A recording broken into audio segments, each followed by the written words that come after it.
السلام علیکم، welcome to my channel کہانی سینٹر۔ تمام ویڈیوز اپڈیٹ کے لیے ہمارے چینل کہانی سینٹر کو سبسکرائب کیجیے اور بیل نوٹیفیکیشن کے بٹن کو آن کر دیجیے۔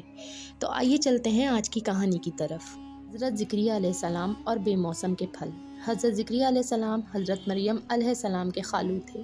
ان کا کوئی بیٹا نہیں تھا، وہ یروشلم میں رہتے تھے۔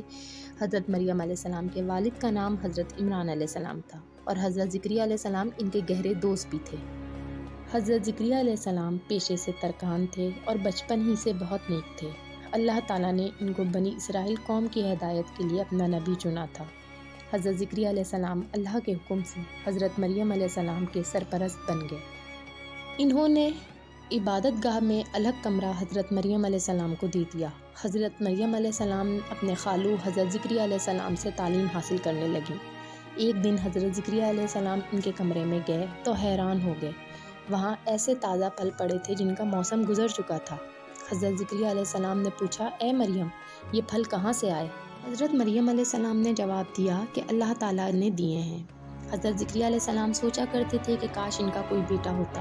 ان کا خیال تھا میں اور میری بیوی بہت بوڑھے ہو چکے ہیں، اب شاید ہمارے گھر اولاد نہیں ہو سکتی۔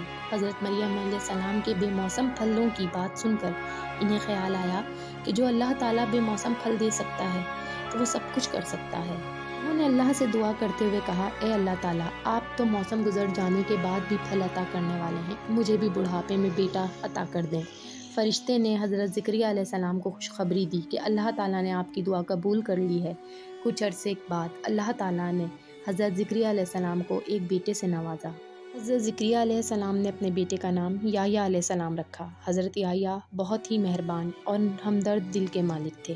حضرت زکریا علیہ السلام نے حضرت یحییٰ کو خود تعلیم دی اور ان کو اللہ تعالیٰ کے احکام سمجھائے۔ جب وہ بڑے ہوئے تو اللہ تعالیٰ نے ان کو بھی اپنا نبی چن لیا۔